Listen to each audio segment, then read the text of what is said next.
I would like to ask the audience to have a seat. Would like to start. Thank you. Now, I would like to invite once again Aurel Oshrat to give us another piece of him. It's named Jerusalem of Gold by Naomi Shemer, specially arranged by Aurel Oshrat. Aurel?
Thank you, Aurel, for this marvelous piece.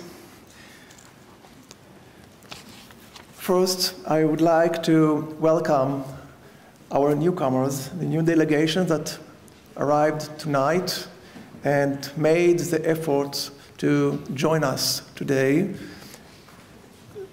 The delegation of China, from Myanmar, from Turkey, from Georgia, Vietnam, and the Philippines.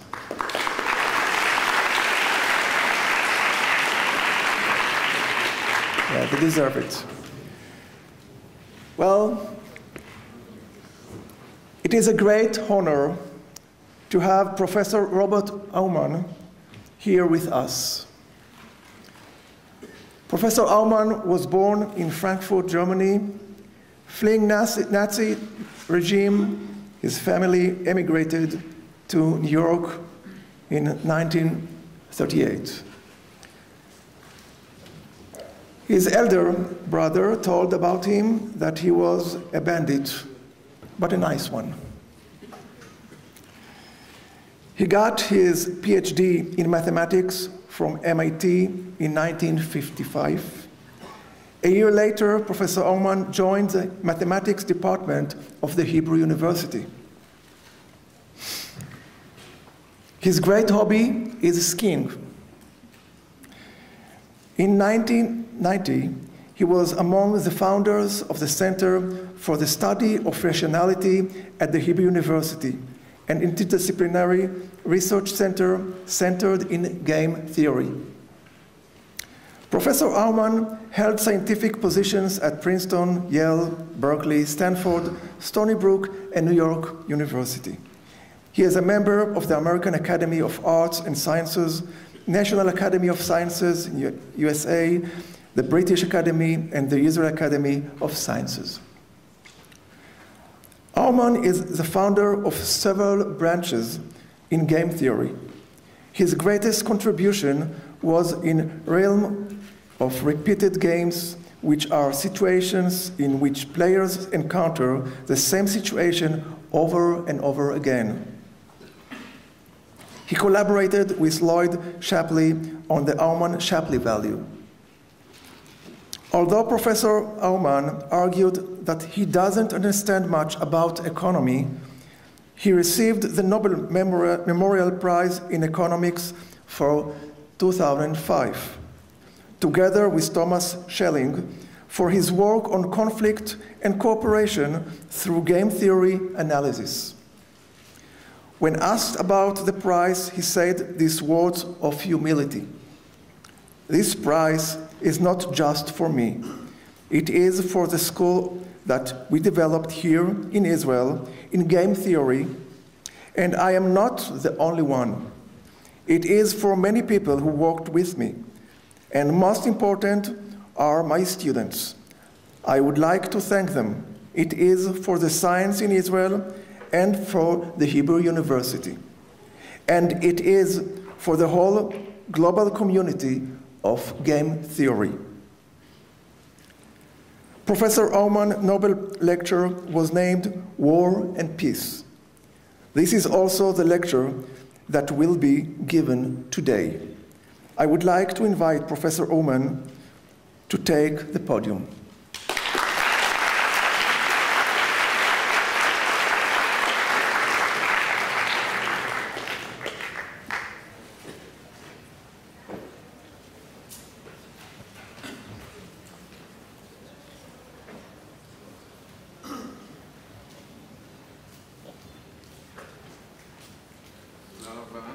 Thank you very much.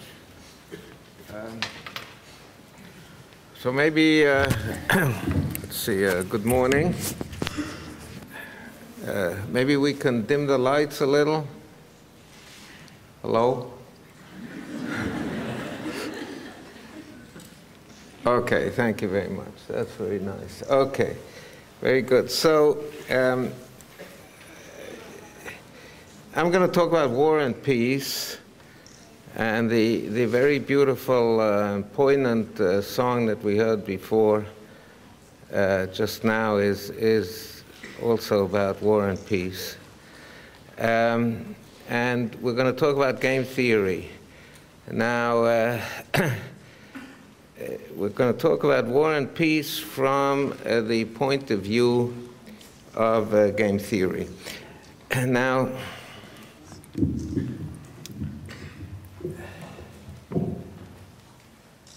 the first lecture today, Professor Lee's lecture, was about chemistry, okay? And we're going to talk about game theory. Game theory is not exactly in the same league as chemistry. Everybody knows what chemistry is. Many of you probably also know what game theory is, but not all of you. So let me just say a few words about game theory. It's something very serious, yes? It's not about playing games. We're not playing games when we talk about game theory. It's very serious, as you see from the application that we're going to talk about this morning.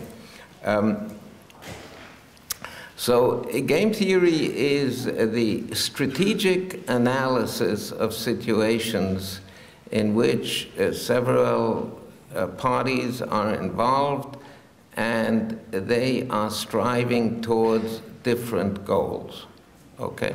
Not necessarily opposite goals, could be opposite goals, but strictly opposed goals is something very rare in the real world. Where does it actually occur? It occurs in games. There are games like chess or like football where the goals of the sides are entirely opposed. So if black wins in chess, then white loses.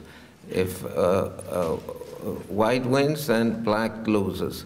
Otherwise, the outcome is a draw. The interests are strictly opposed. In football also, the more goals one side puts in, this is worse for the other side. There's no room for cooperation, not in football and not in chess. But that is not the defining element of games. It's the interests do not have to be opposed, they have to be different. Each side pursues its own interests. The main applications of game theory are in economics. That's why I got this prize that was mentioned before, because of the applications of game theory to economics. In economics, we have a situation where people interact. Each one strives to further his own economic benefit, to have more goods to consume, more bread to eat, nicer houses to live in, and so on. But if I have a nice house to live in, that doesn't mean that you won't have a nice house to live in. The interests are different, they are not opposed. To some extent, they are opposed. So if I am buying a house from you, then you want a higher price, and I want a lower price. But we both want the transaction to be consummated. We're both interested in the large, we're interested in the same goal. One of the major applications of game theory is to international relations, and that is what we're going to talk about now, and specifically the matter of war and peace. So now, this lecture is based, as was said in the introduction, it's based on the lecture I gave in Stockholm on December 8th, 2005, and you can get it from this URL that's mentioned over here. The citation of the Nobel Committee in giving the reason why they awarded the Nobel Memorial Prize in Economic Sciences to Professor Schelling and your humble servant is the first sentence in that citation is what you see over here.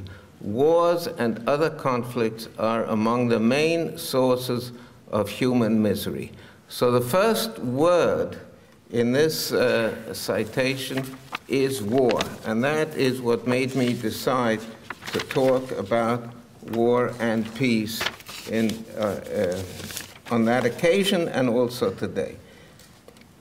Now, most attempts to bring about peace have been on a piecemeal, case-by-case basis. So when you try to solve a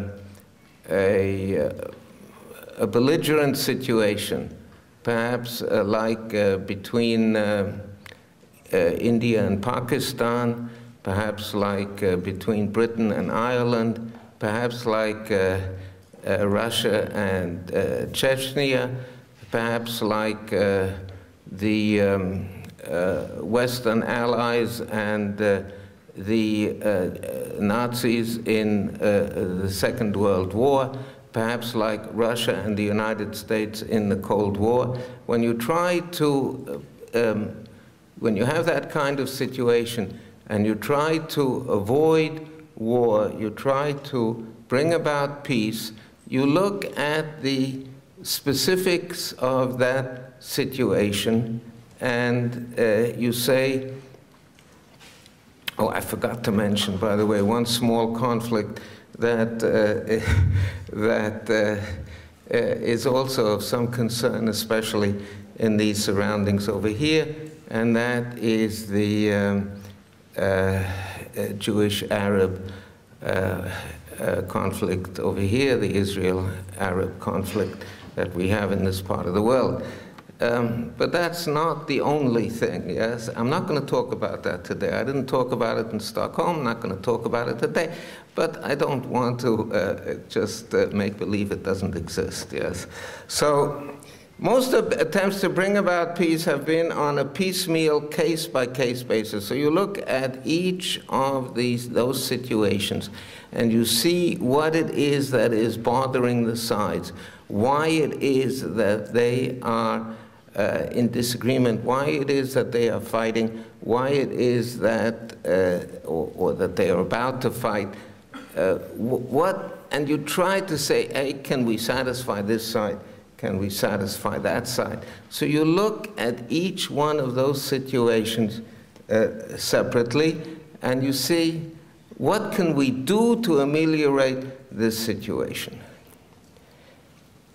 And I'd like to make today a suggestion, and that is, first, try to understand the root causes. Why do people go to war in general? You see, war has been with the human race ever since the human race began, yes? It's been for thousands and thousands of years. Recorded history starts with the history of war. There have been very, very few periods in human history which have been free from war. It's something which is ongoing for thousands and thousands of years. It is not about a specific conflict. It's not about Russia and the United States. It's not about Chechnya and Russia. It's not about Pakistan and India. It's not about Israel and the Arabs. It is a general condition which has been going on for thousands of years. So what I suggest is to look at the root causes, to look at what brings it about in a general way. What are the conditions that allow people, or that make people, go to war? And this is quite similar to the study of disease. Okay? In studying disease, you can look at the specific patient in front of you, and you can try to treat his symptoms. You can try to make him feel better. You can try to cure the disease. and you can, if God forbid, the patient has cancer, you can ask yourself, is it better to treat him with radiation? Is it better to treat him with an operation, with surgery? Is it better to treat him with chemotherapy? What are the chances in the various, and for this particular person in front of you? That is one way of approaching disease. And war is like a disease. It's a terrible disease, but it's like a disease. So looking at each particular conflict is like looking at the specific patient in front of you. Now, I suggest that there's another way of going about it, and the human race has already found the other way. The other way is to, in the case of medicine, in the case of disease, the other way is not to look at specific patients. The other way is to look at the disease as such, yes? It is, in treating cancer, it would be, let's try to find out what causes cancer. Never mind individual people, yes? You don't even look at people. You don't try to cure them. You don't try to cure them. You don't even look at people at all. You look at mice, okay? And you try to find out what it is that brings about cancer. You don't try to cure it. You just try to understand it, okay? And then after understanding it, you will be able, perhaps, to cure it. But first understand it, yeah? Now, for example, Pasteur, there were two great figures, 19th century figures, in the study of infectious disease. There were many, but two of the outstanding ones were Pasteur and Koch. Pasteur treated individual people, and he made great strides forward. But Koch made even greater strides forward because he wasn't interested in treating individual people. He looked at through a microscope. He identified individual bacteria that cause disease. And he, in fact, was the founder and enabled the modern treatment of disease because he was able to understand what causes infectious disease without trying to cure it. Just understand it. So I suggest to you that in order to overcome war, in order to lead to a peaceful world, we should not try to solve specific situations. We should not have institutes of peace. We should have institutes of war, just like we have cancer research institutes. Cancer research institutes, it doesn't mean that you're in favor of cancer. Yeah, when you work at a cancer research institute, it's not because you like cancer. It's because you dislike cancer, right? And when you have a war research institute, we're going to try to study what it is that makes war work. We're going to try to understand it. And we're going to try to understand it from all kinds of viewpoints. We're going to try to understand it from a historical viewpoint, sociological, psychological, economical, yes, and from a strategic, rational viewpoint. Okay? Rationality. What does that word mean? So, I'm going to define the word. We call a person's behavior rational if it promotes his goals given his information. Okay? Each person has goals, and these goals don't have to be good ones, yes? A rational person isn't necessarily a good person. On the contrary, by this definition, he's probably a pretty selfish guy, yes? There's nothing good about rationality, okay? It's not something that I work, as you saw maybe, and as was said in the introduction, as you saw on the initial slide, I work in a place called the Center for the Study of Rationality. Here, right in the next building over here is where it's located. And it's not because I like rationality, but because it is the world's condition. People do try to promote their own goals, yes? And we better face that. Whether the goals are good or bad, people do try to promote their goals.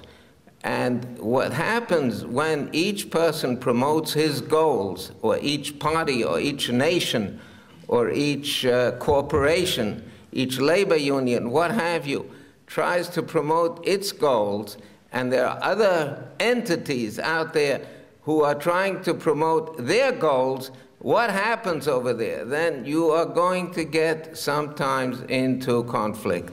And you can have a situation where that conflict is solved in a cooperative way, and you can have, God forbid, a situation in which that conflict is solved in a very unfortunate way, in a very bloody way.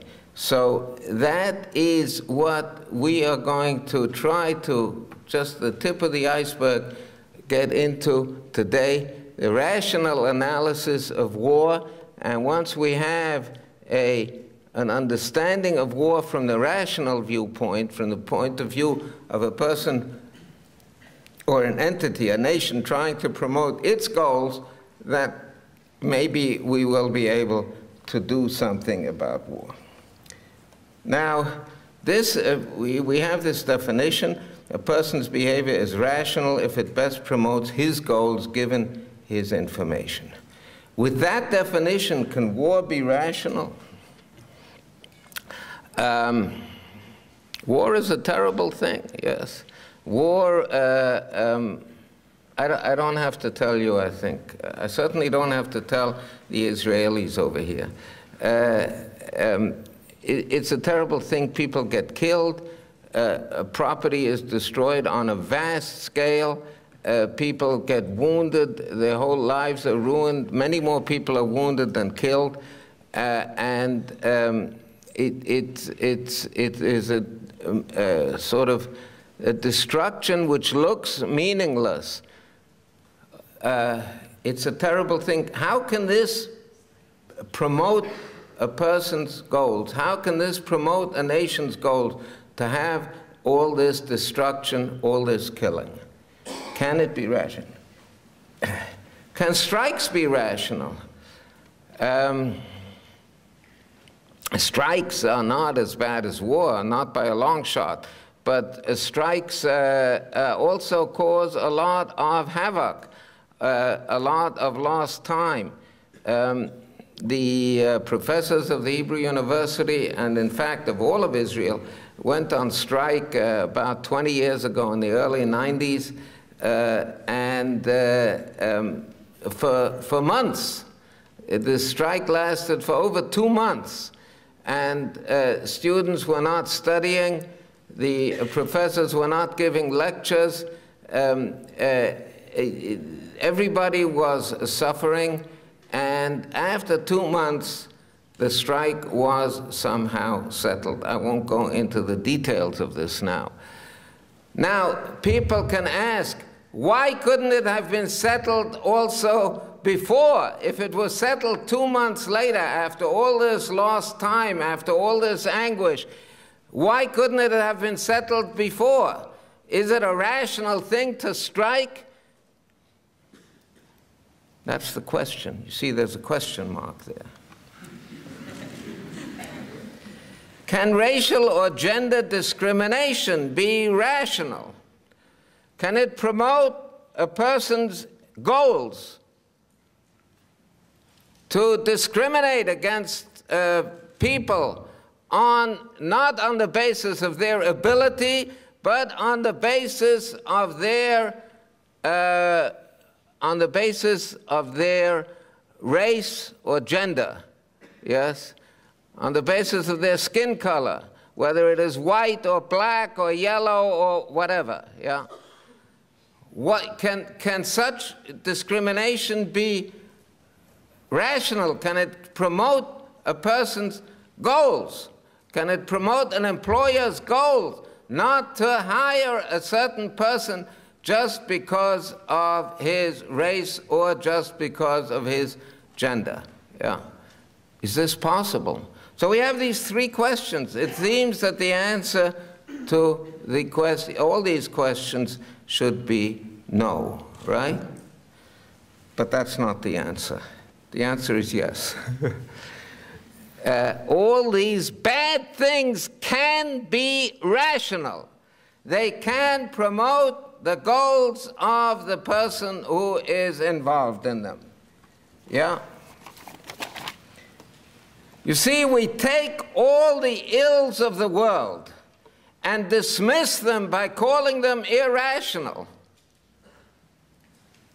If they are rational, once we understand that they are and how they are, what makes people do these things, what makes people strike, what leads to them, how does it promote his goals, yes?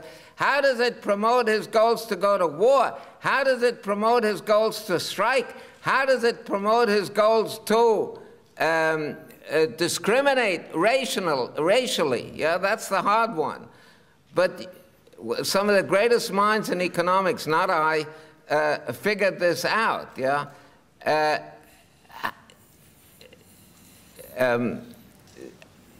How many economists are in the room, or students of economics? Not very many, I see. Okay, here's one, okay? So maybe you know the name Kenneth Arrow, a very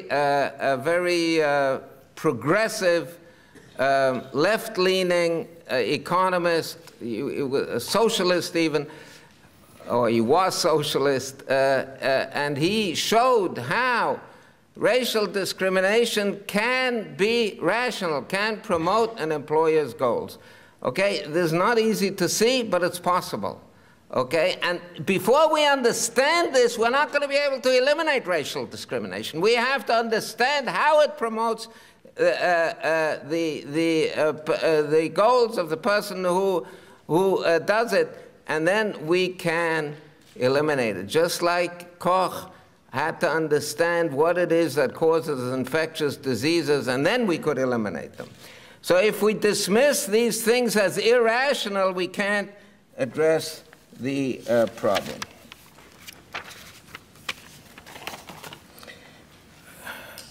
So, economics and game theory in one word. I was once at a meeting of students and faculty at Yale University, and at that meeting was a famous economist by the name of James Tobin. I'm not really an economist, just like was said in the introduction, yeah, but Jim Tobin was a famous macroeconomist. And at that meeting, which was sort of freewheeling and is a more philosophical discussion and not particulars of the professional matters, the question was raised, how can one describe economics and, for that matter, game theory in one word? What is the one word that is the underlying word in the underlying idea in economics and game theory? And that word is incentives. Tamritzim in Hebrew, okay? Incentives. You try to give people incentives to do what you want them to do, okay? You try to make a situation so that what you want, your goal, also becomes the goal of the other player in the game. That is the underlying idea of all of economics, all of game theory. It is almost all of game theory and all of economics. It is trying to get people to do what you want them to do and to give them a good reason, something that makes it good for them to do what you want them to do. And I'm going to give a few examples of this. One example is taxes. Okay, suppose you want to you have a budget problem, And what nation does not have a budget problem? Always you need more money to run the functions of the state. State budget problem. So you want to raise more revenue for the state. How do you raise more revenue? You raise the tax rate, right? No, wrong. By raising the tax rate, you may lower the revenue, because by raising the tax rate, you create incentives for all kinds of hanky-panky. You raise the incentives for simply cheating on your taxes, evading taxes, not declaring your income. And the incentives for that become bigger than they are if you raise them beyond a certain point. Let me tell you a story. I've lived in Israel many, many years. Yes, in fact, I have been here since 1956. When I came to Israel, the tax rate on even a fairly nominal income, not low, but a fairly, you know, maybe an income which would be the top 25% of the population, was 75%. 75% marginal tax rate. Okay? So one day I had some problem with my heart. I felt some chest pains. I went to the doctor and I said to him, "Doctor, could you make me an electrocardiogram?" So he said, "Mr. Aumann, I'd be delighted." And he took out his portable electrocardiogram and he put all these stickers all over my body and he started recording. And at the end of that, he said, "Mr. Aumann, you're as healthy as an ox, as a healthy ox, okay? You're perfectly healthy. There's nothing wrong with you. Forget those chest pains." So I said, "Thank you very much, doctor. What is the damage? How much do I have to pay you?" So he said 10 pounds. At that time, our currency was not shekel, but pounds. 10 pounds. So I took out 10 pounds from my pocket, and I said, "Could I have a receipt, please?" So he said, "Ah, you want a receipt? 70 pounds. Okay.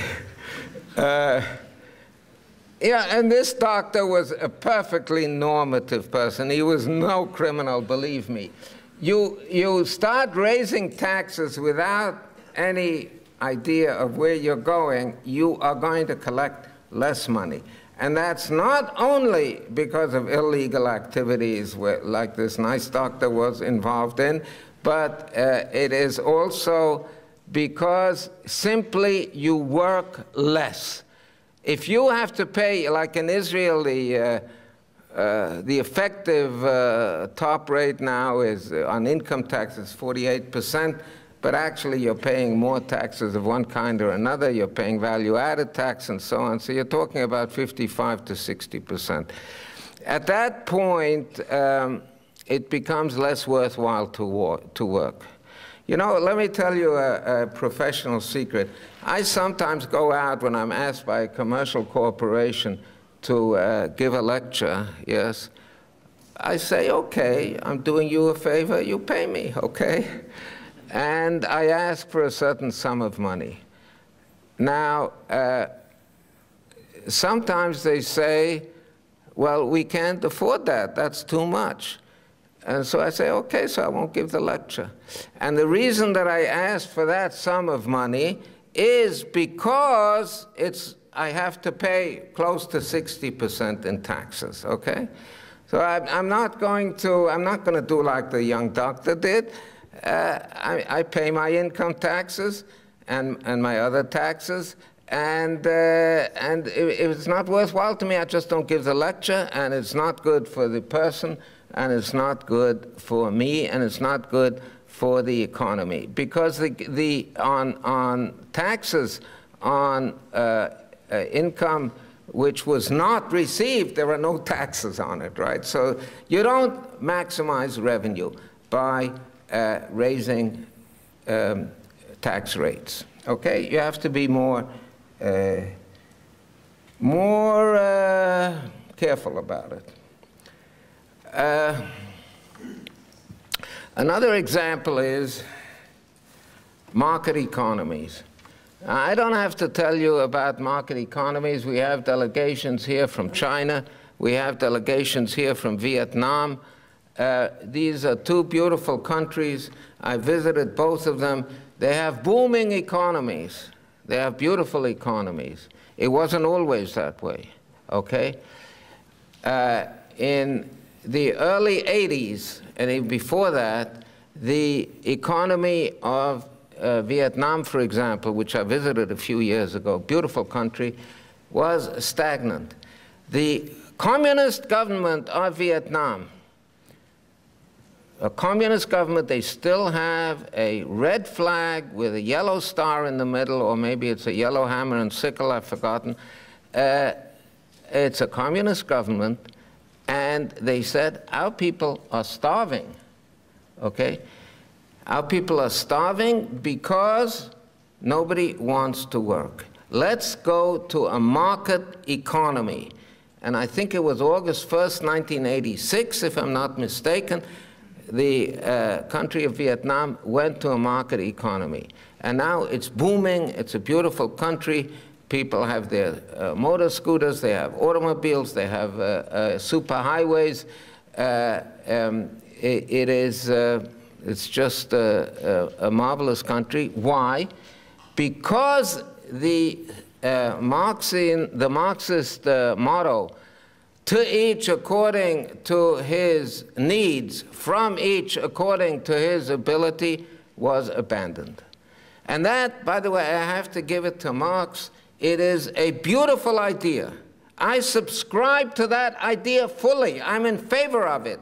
To each according to his needs, from each according to his ability. I will sign the petition right away. You give it to me, I'll sign down on it. And I'm not joking. I'm in favor of this idea.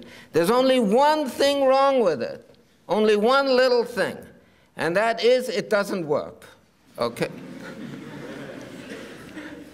And the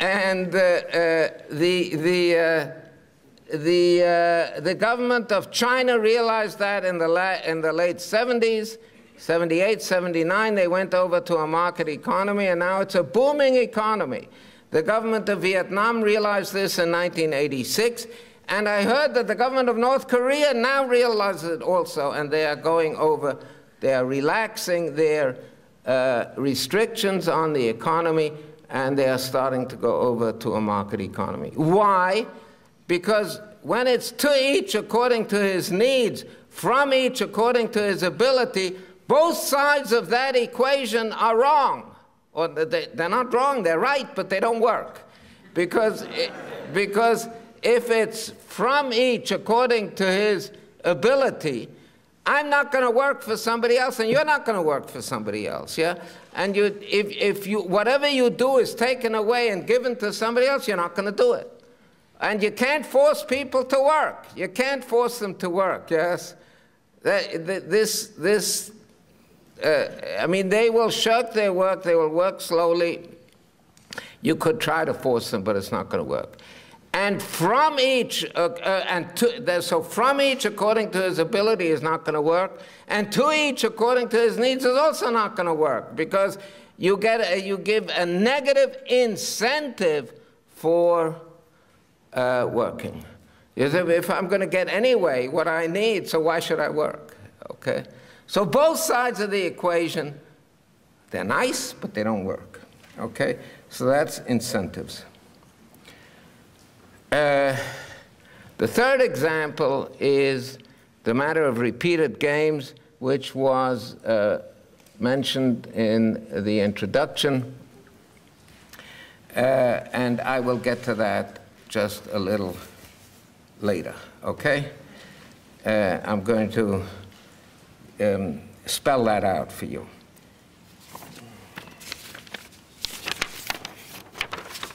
So now we have economics and game theory in one word, and I'm going to try to apply that to the topic under discussion today. Peace. war and peace. We want incentives for peace and incentives to not to have war. So one possibility is making concessions to the other side. In any situation, okay? In any situation which is a tense situation, one way to try to get to a peaceful solution is to make, for each side to make concessions to the other side. Now, I purposely put a question mark after that. And you should know when I put a question mark, then the answer is no. And the proof is Munich, 1938. Peace in our time. Let me tell you, most of you are too young, maybe all of you are too young to remember Munich. I'm not too young. I was 8 years old in 1938. And Hitler, the leader of Germany, wanted to annex large and important parts of a country which was called Czechoslovakia. Now it no longer exists. There's the Czech Republic, and there is a country called Slovakia, but at the time it was one country. He wanted to annex large parts. After the Western powers, England and France mainly, had made many concessions, he said, there's one last thing I want to annex large parts of Czechoslovakia. And the Prime Minister of France and the Prime Minister of England, Mr. Neville Chamberlain, came to Munich, and Hitler also came there, and they negotiated on this. And at the end of the negotiation, a deal was struck. Hitler could annex large parts of Czechoslovakia. In fact, he annexed all of Czechoslovakia within a few months. And that was the concession that the Western powers made to Hitler. And Hitler made a concession to them, and that was that he signed a piece of paper on which it said, I will not have any more demands. Okay?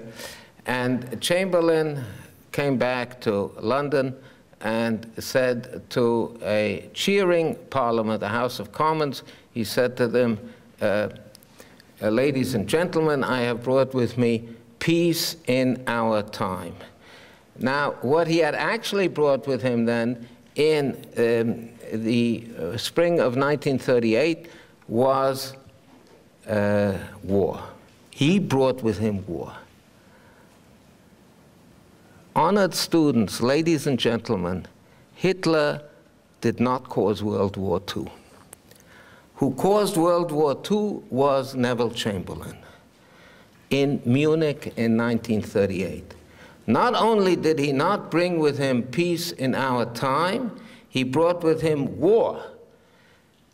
Hitler went into Poland, invaded Poland, on September 1st, 1939, barely a year and a half after Munich. And it took the government of England 2 days, and then they decided to declare war on Germany. And they telegraphed there was no email at the time, they telegraphed the British ambassador in Berlin and asked him to inform the German government. And he went to the foreign ministry. Von Ribbentrop was the foreign minister of Germany. And he said, I have the honor to inform you that His Majesty's government is at war with you. Von Ribbentrop immediately phoned Hitler. And Hitler threw a fit of fury. Hitler was famous for his fits of fury. He threw a fit of anger because he had been cheated. And he had been cheated by Chamberlain. Hitler did not want war at that time. He wasn't ready. He did not want war in September of 1939. Maybe later in 41 he wanted. Not in September of 1939. He did not want war. And he was very angry because Neville Chamberlain had cheated him. How had he cheated him? By making this concession, by sending a signal, Mr. Hitler, whatever you want, we will agree to. He didn't say that explicitly, but that was the signal that he sent. We will agree to whatever, and that was a lie. By the way, it was not a lie for Chamberlain personally. Even in September of '39, Chamberlain did not want to go to war. But his cabinet said, Mr. Chamberlain, if we do not go to war now, then you are not Prime Minister of England. Eventually, a half a year later, he resigned anyway. But at that point, he wanted to continue to be Prime Minister. So he sent Hitler a false message because Hitler had assumed that Chamberlain was running England. He did not internalize the fact that England was a democracy, whereas what he said goes in Germany, what Chamberlain says does not necessarily go to England. So he cheated him. And World War II is a result of that cheating. Let's look at the other side of the coin. Disarmament. Is that an incentive for peace, disarming? You already know. The answer is no. The answer is no. I was around. A lot of my adult life, most of it, was spent during the period of the Cold War between the Soviet Union and the United States in the period 1948 to 1988, about 40 years. And at that time, there was a lot of pressure for disarming, and especially for getting rid of nuclear weapons. Yeah. In fact, it is nuclear weapons that kept the Cold War from going hot. Nuclear weapons are there not to be used. Okay, that is the reason for nuclear weapons. That's a little bit of game theory. You develop nuclear weapons and you develop delivery systems in order not to use them. That's what they're there for. Okay? And during that period, 48 to 90, there were bombers in the air, all the time, 24 hours a day, 365 days a year, for over 40 years. There were bombers in the air carrying nuclear weapons. And that's what prevented the Cold War from going hot. The Cold War was very, very serious sometimes. During the Cuban Missile Crisis in the early 60s, we thought the world was coming to an end, not in a year, not in a month, in a week or two. The world was coming. We thought that this was a very, very serious affair. And what kept the peace, because a Cold War, believe me, is not a war. A Cold War is peace. That's just the name, Cold War. There's a big, big difference between a hot war and a Cold War. And that's what kept it. Disarmament is not the answer. Concessions are not the answer. Ladies and gentlemen,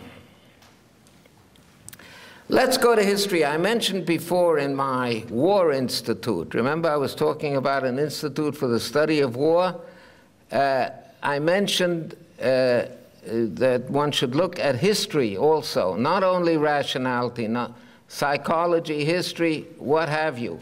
One should look at all these things.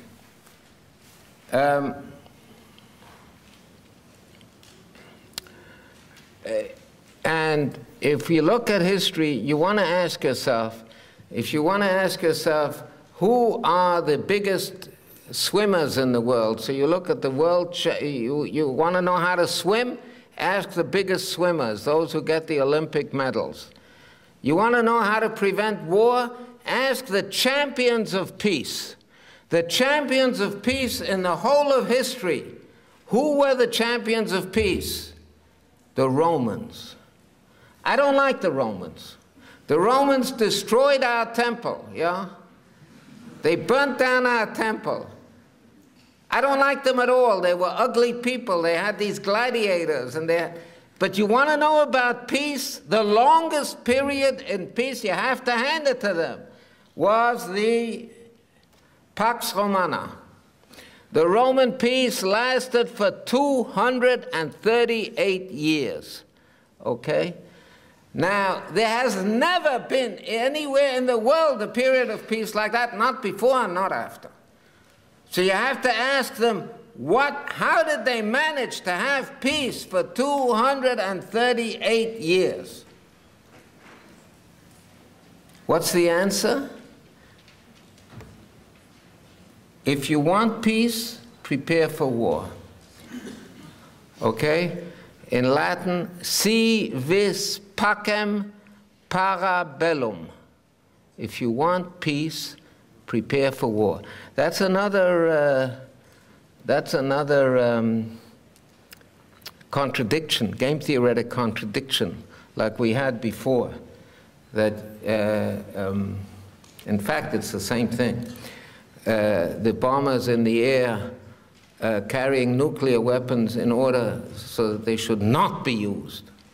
Okay, nuclear weapons are there not to be used. If you want peace, prepare for war. That preparation has to be in material things, in weapons, in tanks, in planes, in warships, in troops. All those things are necessary, but they're not sufficient. They're not enough. There's another thing that's necessary up here. You have to be ready to go to war. The preparation has to be mental. You have to say to the other side, you know what? If you want to fight, let's fight. And then you don't have to fight. Okay?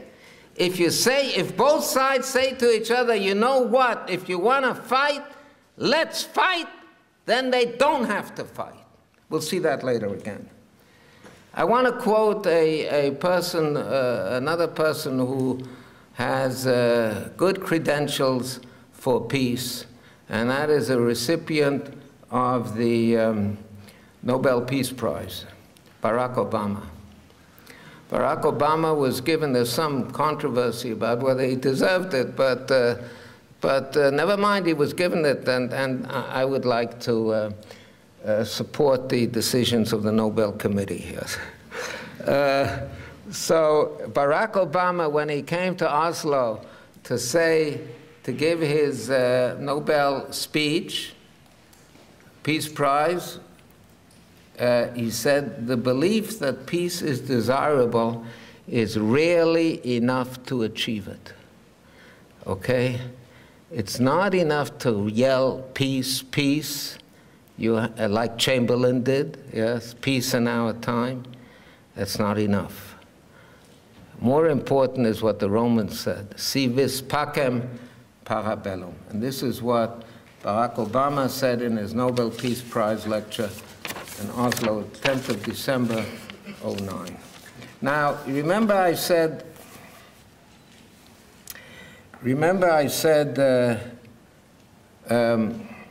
a few slides back. Let me give an example. The mutual generosity game. Okay, we have two players, Al and Bob, A and B. And the reason, usually one says Alice or Anne, yeah, to even out the sexes, but I'm going to be using the male personal pronoun he, so it's better to have Al and Bob over here. Each one must choose between getting $1,000 for himself, which is egoism, and the other player getting $3,000. That's cooperation. Okay? So I'm given the choice. I can get $1,000 for myself, or I can have you getting $3,000. I don't know you. You're not my friend. You're not my enemy. You're not my friend. I simply don't know you. Okay? So Al has to choose between getting $1,000 for himself and $3,000 for Bob, and similarly, Bob has to choose between getting $1,000 for himself and $3,000 for Al. All right.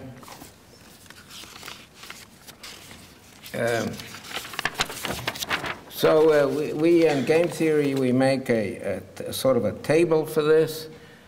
here it is. Al has to choose between the two rows, cooperation and egoism, and Bob has to choose between the two columns, cooperation and egoism. If both choose to cooperate, to give the other one, then they will get, each one will get $3,000. If both choose egoistically to get the 1,000 for themselves, then the outcome will be that each one gets 1,000. If Al chooses to be egoistic and Bob chooses to be cooperative, then Al will get 4. He'll get 1,000 from Bob and 1,000 from himself. 3,000 from Bob and 1,000 for himself. So the outcome will be that he'll get 4 and Bob will get nothing. And similarly, the other way around. This is a situation where cooperation is not worthwhile, okay? Because anybody, if I choose to be egoistic, so to get 1,000 for myself, this is not going to affect what the other side does, okay? So I may as well choose to get 1,000 for myself, because no matter what you do, if you get 3,000, if you give me 3,000, very well. I'll be delighted, but I'll still get the 1,000 from myself. If you choose to egoistically, I'll get the 1,000 for myself. The 1,000 I get no matter what you do. So I may as well choose the 1,000. And each one strategically makes this calculation. And then the outcome is that Bob gets, that both get 1,000. Whereas if they had done cooperatively, they would have gotten 3,000. Okay? It's an unfortunate situation for both sides. Real-life examples, acreage restrictions. Suppose you grow tomatoes, all right? And a lot of other people are growing tomatoes. And a lot of tomatoes are out there on the market. What happens when you have an oversupply of some commodity? The price goes way down, right? So people get together and they try to make an arrangement where each person will plant only a limited number of area in tomatoes. But that doesn't necessarily work, okay? Because each person will make a calculation. Look, I'm going to sell more tomatoes no matter what the price is. If the price is low because everybody is planting more tomatoes, then I will also get more money if I plant more tomatoes. If the price is high, all the better. I'll get more money by planting more tomatoes. It's worthwhile for me not to obey voluntary acreage restrictions. Although all the farmers would be better off if all the farmers do obey these restrictions, but it doesn't work out that way. Yes, each person following his incentives will plant more tomatoes, and the result is that the price will drop. Fisheries. This is a problem which we have now in the world. The oceans are being overfished.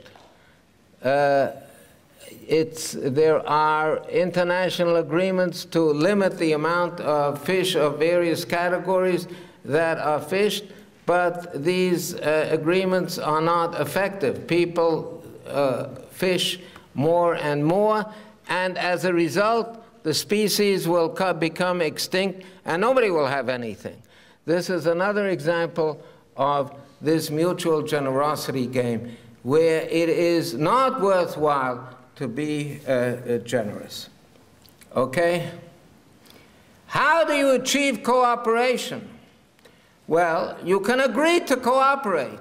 You can agree to be generous. You can agree to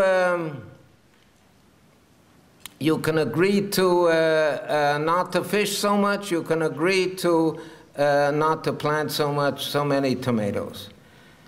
But why will the players agreed? What's in it for them? Why is it worthwhile? You need a mechanism for enforcing agreements. Okay, a voluntary acreage restriction, voluntary fishery restrictions, they are not sufficient. You need a mechanism for enforcing them, like a law court. And it says in the Talmud, pray for the government's welfare, for without its authority, man would swallow man alive. And this is very important. You need a law court. But what if there are no courts? Like in the international arena. Okay, there are no effective law courts in the international arena. No, the law court in The Hague is not going to stop people from going to war. Then repetition can provide an enforcement mechanism. Okay, and let me explain this. And so enables cooperation. How? With an implicit punishment strategy. Okay? And let me spell this out, and then I think that will just about be the end. What is the implicit punishment strategy? If we go back to the mutual generosity game that we had a few slides back, this game, you play this again and again. You are in a repeated situation. So you say to the other side, you say, you know what, I'm going to play C this month. And I'm going to continue playing C next month and the following month, as long as you play C. As long as you're generous to me, I'll be generous to you. The moment that you stop being generous to me, I'm going to stop being generous to you. It'll hurt me, but it'll also hurt you. And you better, if for your own sake, I'm going to give you an incentive to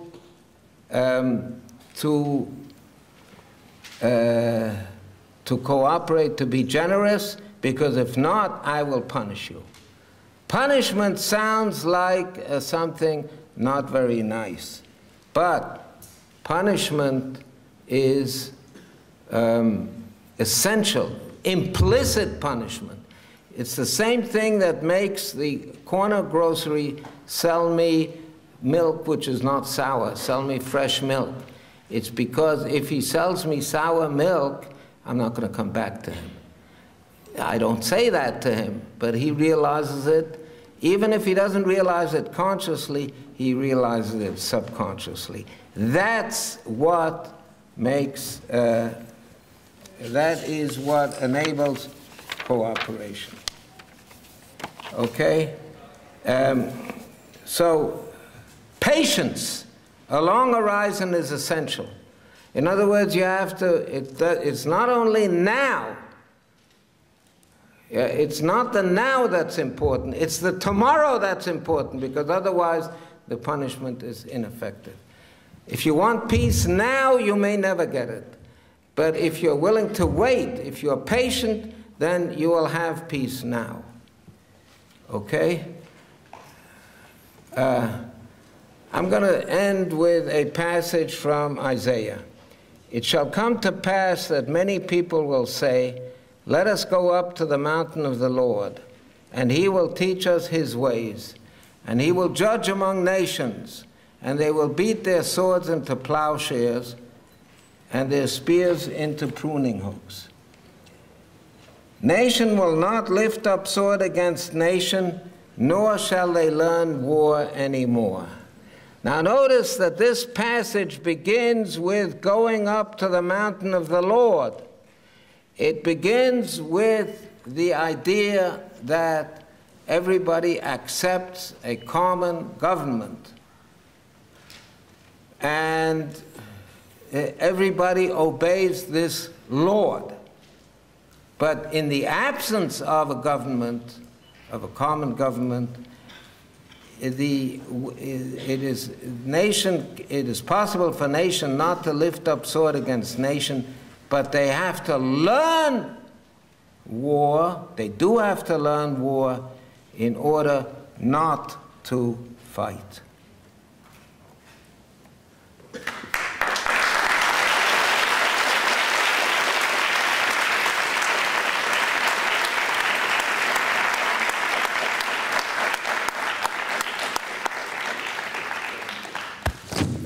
I would like to thank Professor Aumann for this brilliant lecture. It is question time now for a few minutes. So, Michael, just wait for the microphone, please. So. Would you please comment about the current issue of uranium terrorism?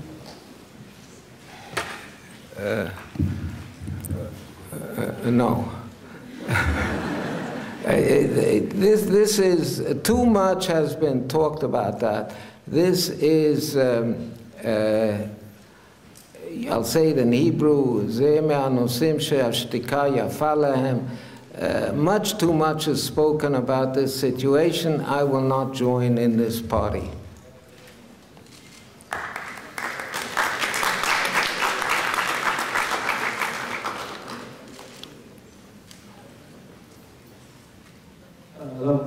You're talking about situations in which both sides find the situation beneficial, right? Excuse me? Both the sides benefit from the situations. Both sides? Both sides? Oh, what is that word? Both sides? The scenario that you are talking about. You're talking about the scenario. The scenario, yes? In which both sides benefit. Both sides are what? Benefit. Benefit, yes. I think we're looking for a situation where both sides will benefit. But you can't eat the cake and leave it home, where someone has to take the loss. I'm talking about a situation in which both sides can benefit relatively, okay? In other words, we're talking about remember at the beginning of my talk, I talked about games in which the interests are totally opposed, okay? In that kind, this is called a zero-sum game in technical terminology, and in zero-sum games, it's really impossible for both sides to benefit. But most games are not zero-sum. In most situations are situations in which there are situations which are worse for both sides and situations that are better for both sides. So we are looking for a situation which will be better for both sides, perhaps not necessarily best. So like in this mutual generosity game, okay? In this mutual generosity game, we have the outcome 3-3, which is better for both sides than the outcome 1-1. But it's not best for both sides, okay? Because there is another outcome, 4-0, 4 for Al and 0 for Bob, which is better even for Al. So we're talking about something which is not best for both sides, but good for both sides, okay for both sides. But the money has to come from somewhere. Money has to come from somewhere. What? Money has to come from Money somewhere. has to come from somewhere, yeah. It comes from the National Science Foundation. Yeah. Okay.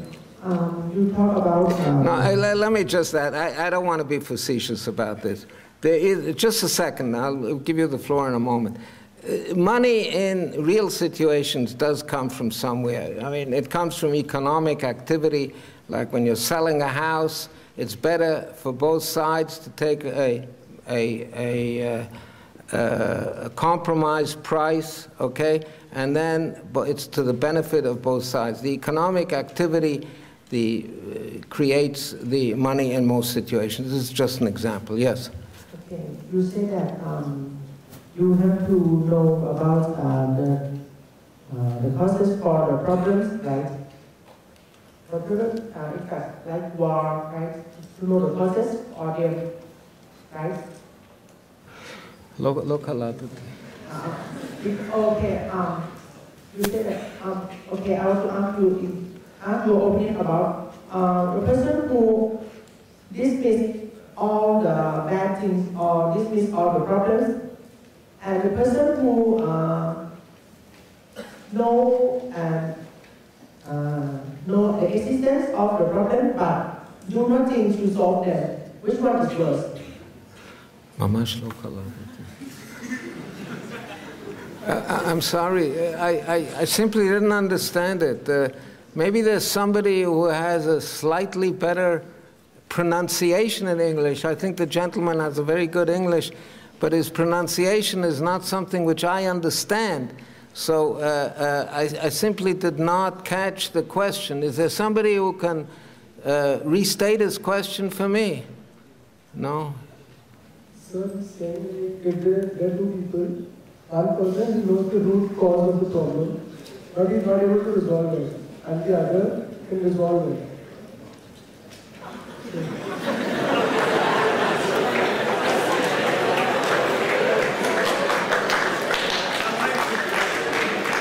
All right, over there. Okay. Yeah, I'm sorry, I just didn't catch the question. Yeah. אולי נעביר את זה למפגש הקטן, אוקיי? את כל השאלות, אני חושב שזה כאן האקוסטיקה היא גם כן לא כל כך טובה. Okay, since it is already late, so I suggest there will be one more last question, and then we'll have another chance for tomorrow. Professor Aumann will give another lecture or discussion about this title. So if it's okay with you. Sure. In fact, tomorrow there will be a small gathering at, I think it's 9:30 tomorrow, right? Something like that, yeah? It's in your schedule, and this will be devoted, this will be small, and I'll be able better to understand, and at 9:30 tomorrow, I will answer these questions. I'm very sorry, but also I have a hearing problem. The acoustics in this room is maybe not the best, and I have a hearing problem. So, yeah. One more question. Yeah. Thank you for the energetic speech that you had, Mr. Aumann, Professor Aumann. My name is Sean Kim from Korea, and my question is that to achieve ultimate peace for humanity, do we have to solve it through global communication and cooperation to provide to have nuclear weapons for each nation, so that peace could prosper here? Well, again, I didn't quite catch the question, but let me say this. To achieve ultimate peace for humanity, do all nations need nuclear weapons? According to your speech, I understood that way. He's asking if, in order to achieve world peace, we need every nation to have nuclear weapons. No.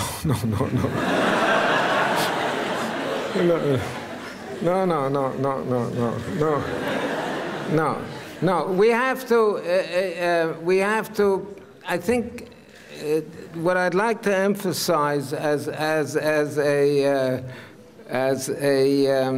bottom line is this, okay? It's incentives, okay? We have to provide incentives, and when we understand that providing incentives, it's not a matter of communication, it's not a matter of concessions, it's not a matter of all these things, it's a matter of providing incentives. And sometimes, like in the Cold War, the right incentive is the nuclear weapon. But does not have to be the incentive in every situation. No, the answer to that question is no.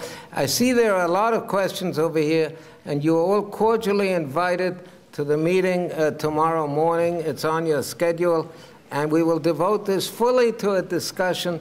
There won't be any lecturing. I will just answer questions, so you are cordially invited to that. Thank you very much. Thank you again, Professor Aumann, and we'll see you tomorrow. Thank you.